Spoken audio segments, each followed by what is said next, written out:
Mari kita lanjutkan. Bismillahirrahmanirrahim. Kemarin kita sudah membahas hal-hal yang haram bagi orang yang ihram, yaitu ada 10. Yang pertama, memakai pakaian yang berjahit. Yang kedua, menutup kepala bagi laki-laki atau menutup wajah bagi perempuan. Yang ketiga, nyisir rambut. Yang keempat, memotong rambut. Yang kelima, motong kuku. Yang keenam, pakai wangian. Yang ketujuh, membunuh hewan buruan. Yang kedelapan, akad nikah. Yang kesembilan, wati, berhubungan badan baik dengan istrinya maupun istri orang lain atau dengan laki-laki juga.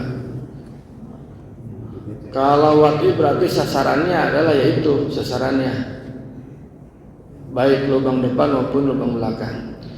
Ada yang ke-10 yaitu bersentuhan dengan syahwat. Itu selain yang tadi itu, selain yang alat berhubungan badan. Enggak tega saya ngomongnya. Wa fi jami'i dzalika, dan dari kesemua itu, dan dalam kesemua itu, maksudnya yang tadi tersebut itu yang 10, al-fidyatu, mengeluarkan fidyah,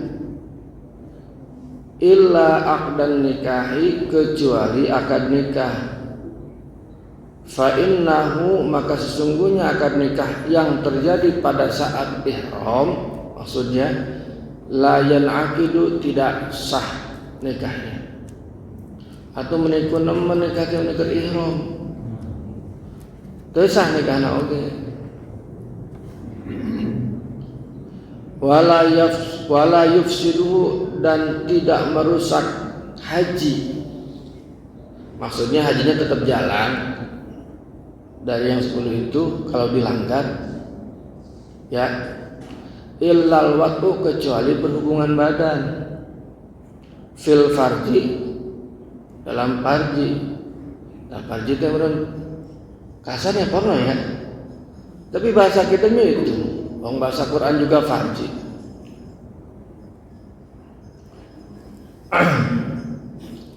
Jadi kalau berhubungan badan pada saat ihram berarti rusak hajinya. Kalau itu dilakukan sebelum tahallul. Kalau sudah tahallul, nah itu kena, dan nanti ada di depan. Awal maksudnya. Kalau sudah tahallul sani mah ya enggak apa-apa. Ya. Tapi kalau masih pakai sebelum tahallul, maksudnya sebelum tahallul berarti sebelum jumroh ya. Benar ya? Sebelum jumroh. Nah, itu kena, itu rusak hajinya berarti. Kalau rusak itu maksudnya ya batal maksudnya. Tapi kalaupun demikian, nanti ada wala yakhruju, dan tidak keluar minhu, dari ihram, bil fasadi, karena rusaknya tadi itu, karena sudah hubungan badan. Bal yajibu, tapi wajib alaihi, bagi orang yang tadi berhubungan badan, al-mudhiyu fi fasidihi, al-mudhiyu, meneruskan sisanya, rukun-rukun yang belum, fi fasidihi, ya dalam status rusaknya haji itu. Ini udah hubungan badan nih, tadi udah kagok lah ya. Tahu dia di mana mau ternyata hubungan badan? Apa di Arafah mau gemper gitu ya? Di mana lah pikirannya? Kan kalau di Mina kan ada hotel tuh, mungkin di hotel gitu kan. Kalau yang plus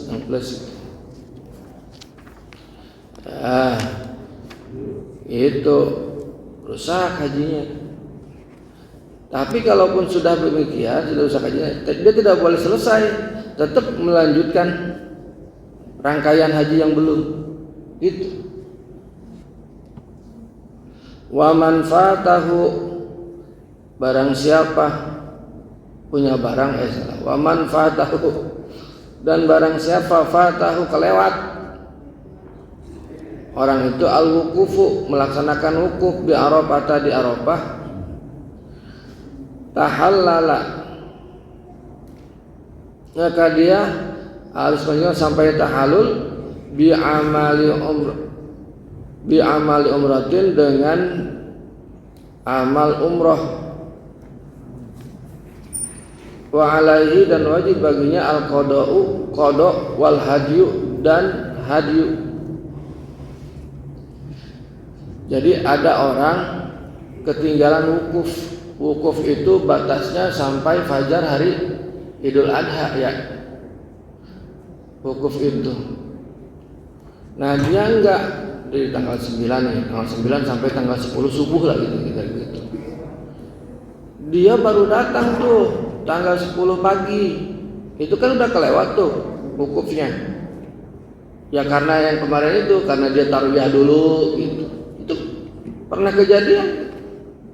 Saya pernah dapat informasi ada jamaah sekitar 40. Itu dia melakukan tarwiyah, akhirnya wukufnya ketinggalan.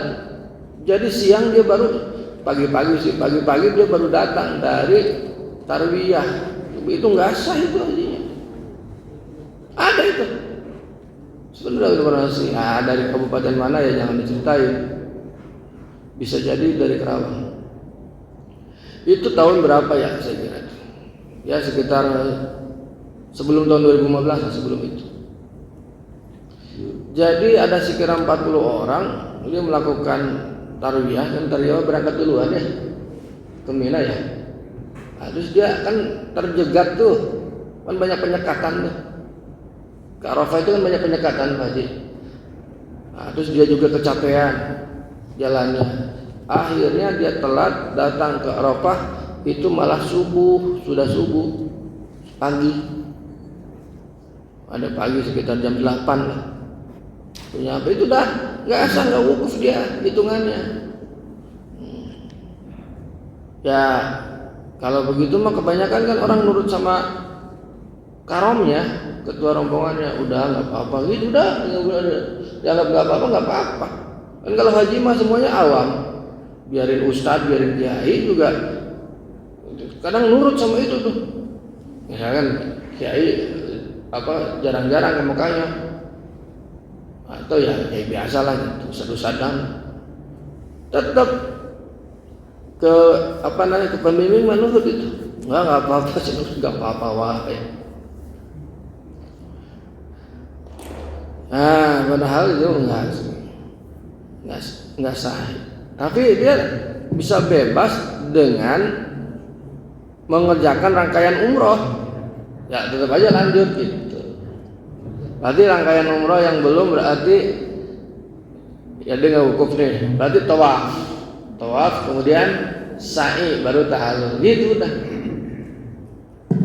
Orang dia telat. Nah, orang yang meninggalkan itu wajib baginya qada. Qada apa? Qada haji. Kapan qadanya? Tahun depan.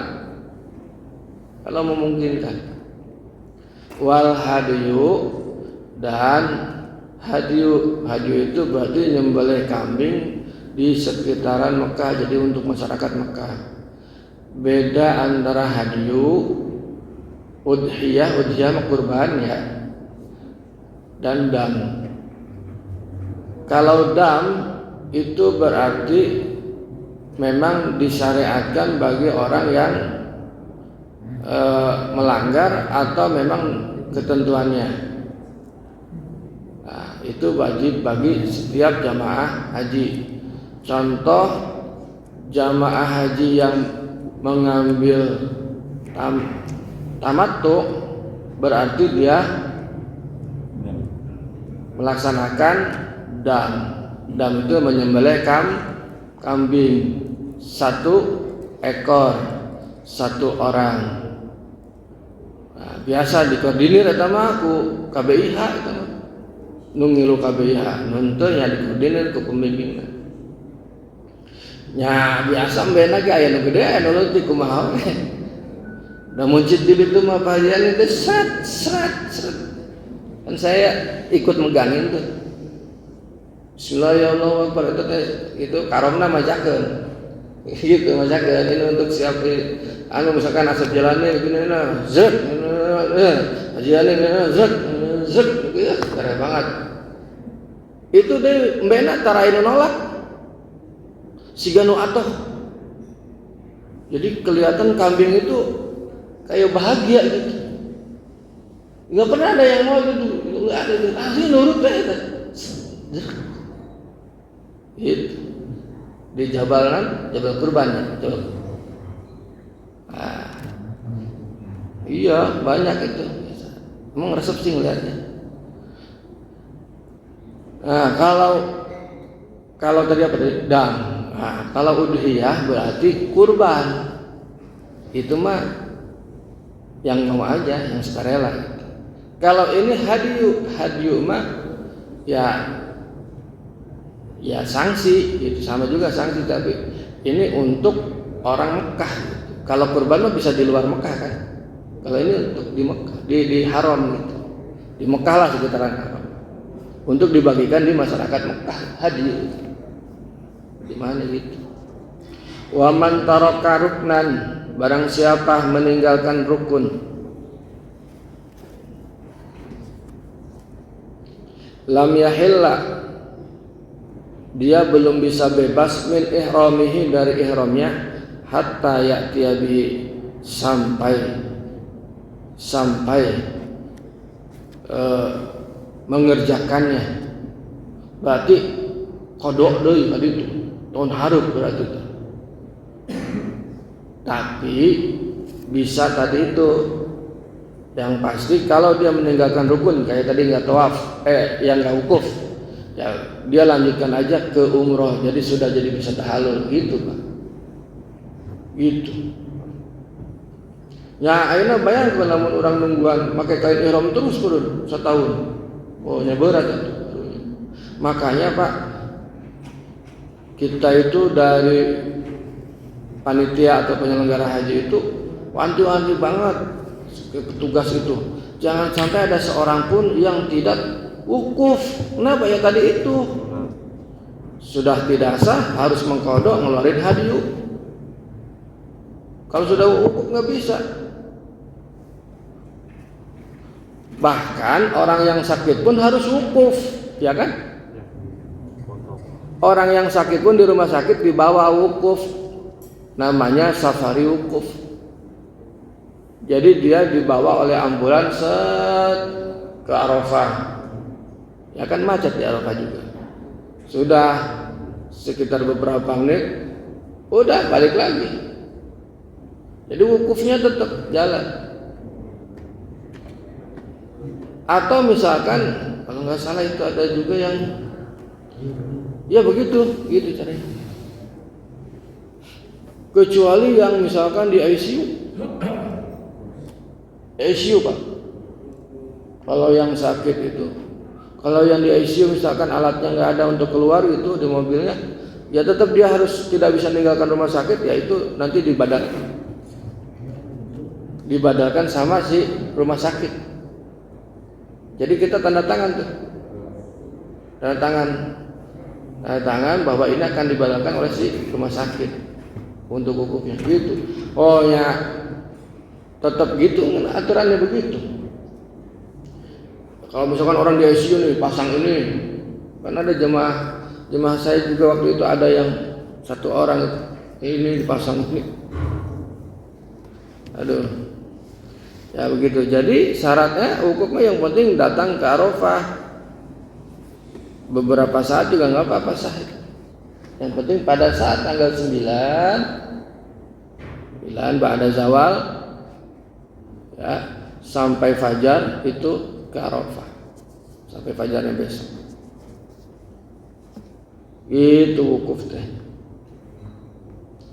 Walaupun dia nggak ngikut khutbah wukuf itu nggak ikut, itu nggak apa-apa. Pokoknya kergeri. Kau mau ini corona kieu. Kabayang eta di Arafah kumaha eta jaga jarak naon. Mudah-mudahan selamat. Tapi Indonesia tuh menang kan. Ternyata negara lain juga nggak dapat. Indonesia nggak dapat, kemudian udah rame ngeledek Indonesia. Dikiranya Indonesia blow on apa pemerintahnya. Udah ngeledek terus. Yang ngeledek orang Indonesia juga, nggak daftar haji lagi ngeledek. Banyak tuh DWA. Udah nggak daftar haji, ngeledek terus. Saya nggak berangkat karena nggak daftar, bukan karena ditunda. Ternyata Saudi mengumumkan besoknya tidak menerima dari negara manapun. Berarti yang cerdas siapa? Indonesia. Kenapa? Karena tahu itu nggak mungkin itu. Nah, sehingga sekarang itu 60.000 kuotanya. Kalau tahun kemarin 10.000, sekarang 60.000 hanya untuk ekspatriat dan pribumi Saudi. Jadi nggak ada tuh negara sekarang yang bisa masuk, nggak ada cerita. Itu.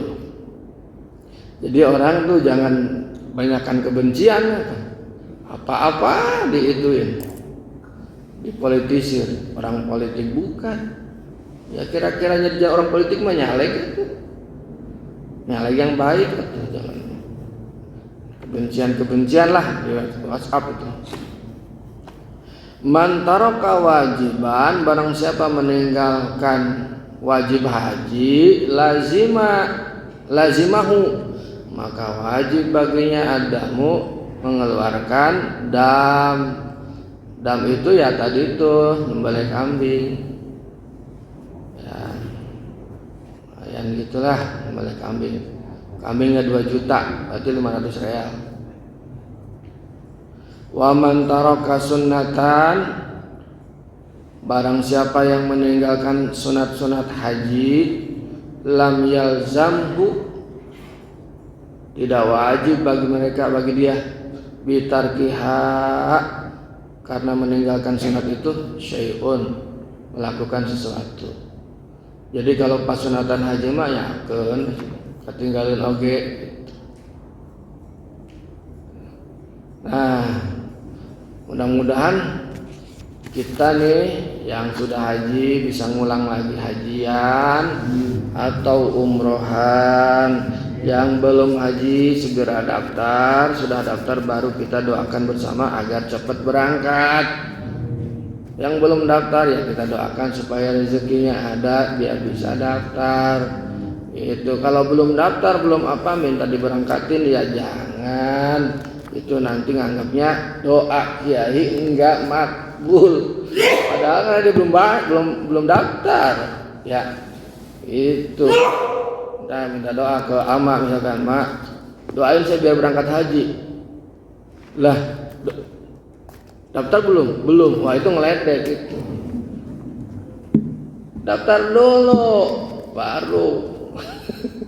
Nanti dikiranya doa kiai enggak dijawab, dia yang enggak daftar. Saya kira itu, mudah-mudahan ada manfaatnya. Assalamualaikum warahmatullahi wabarakatuh.